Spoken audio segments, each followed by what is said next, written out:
Nazdar a dík, že si našiel znova čas na moje video. Dnes by som sa chcel vyjadriť k jednej téme a tou témou je byť úspešný. A v poslednom období, a vôbec sú to možno, že zlaté roky sociálnych sietí až po dnešok, a z každej strany na mňa dopadá informácia typu: pokiaľ budeš robiť toto, budeš v živote úspešný. Pokiaľ budeš investovať, budeš úspešný. Pokiaľ chceš byť úspešný, tak rob toto. Pokiaľ chceš byť úspešný, tak si kúp tento produkt, takúto knihu. Vypočuj si týchto 7654 nahrávok. Začni sa správať ako týchto 7 top neviem akých ľudí. A ja som šťastí troška z tohto sklamaný a poviem aj prečo, že zabudáme ako si v poslednej dobe, alebo mám pocit najmä v mladšej generácii, že aj vďaka nám, deťom z rodu počítačov a príchodu sociálnych sietí, a tá mladšia generácia nemá od nás informáciu o tom, že čo je to byť v živote úspešný. Tým, že ju nemá od nás, tým, že my na ňu nemáme čas, to tá generácia hľada inde.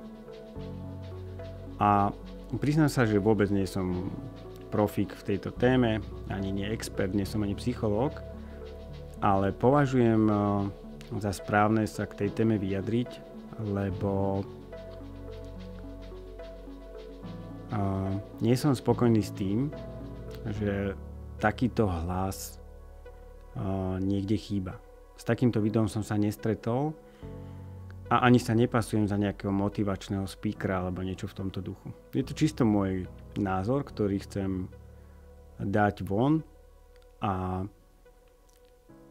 možno tam je aspoň jeden človek, možno si to práve ty, ktorý toto potrebuje počuť. To znamená, že to, čo vidíš a to, čo počúvaš, je len fikcia k téme byť úspešný. Začíname byť v dobe, ktorá je strašne premotivovaná a všetko, ten úspech kladie hlavne na ten dôraz investično-finančný alebo na nejaké majetkové veci. Pritom to vôbec nie je pravda. To, že financie potrebuješ, to je jasné, o tom sa baviť nebudeme. Rovnako netvrdím, že financie sú na prvom mieste. To je zasa úplne iná téma. Ale čo chcem týmto videom povedať je, že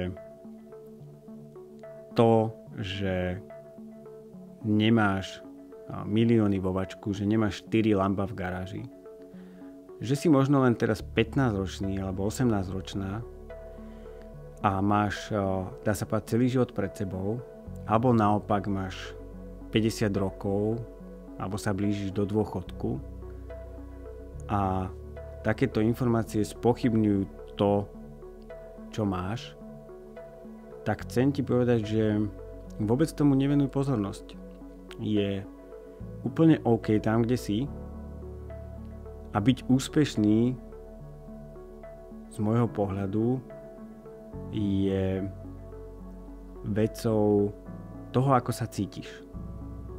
Môžeš byť pokojne nejaký stolár na východe Slovenska, môžeš byť pekár, ktorý má svoju prácu rád.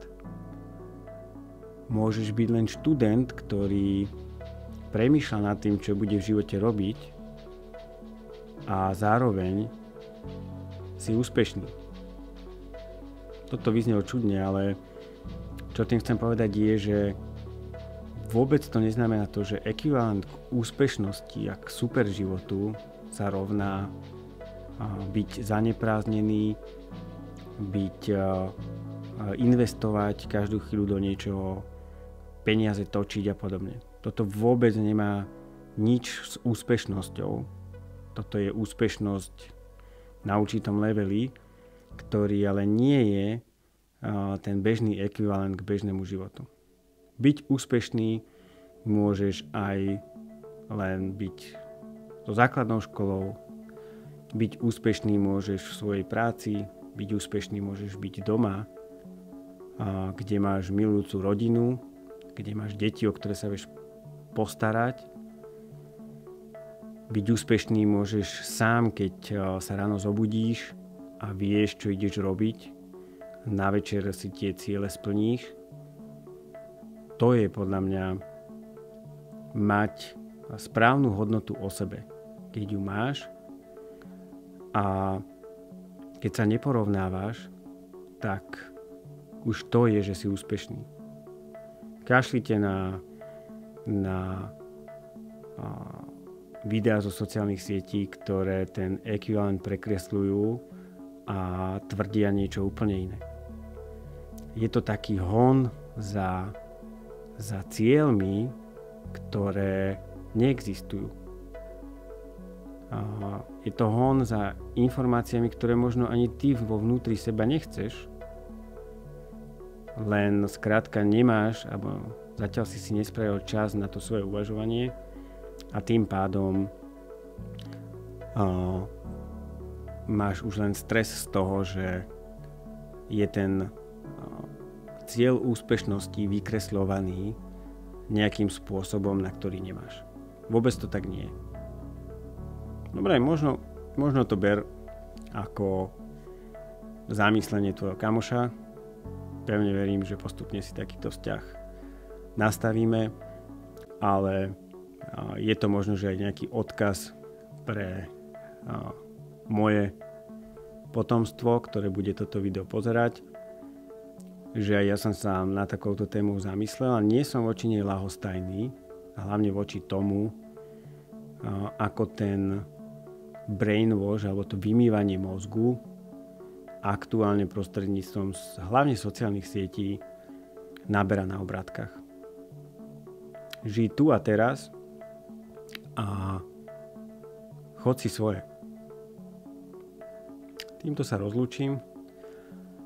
Určite budem mať takýchto výlevov viacero, takže pokojne mi hoď like na nejaký support a pokiaľ si budeš chcieť so mnou, nechcem povedať, že zadebkovať, ale vyjadriť si nejaké pocity alebo počuť iný názor na niektoré témy, ktoré aktuálne hýbu internetom, tak sa mi prihlás na odber a budem rád, keď ťa budem mať medzi svojimi odberateľmi.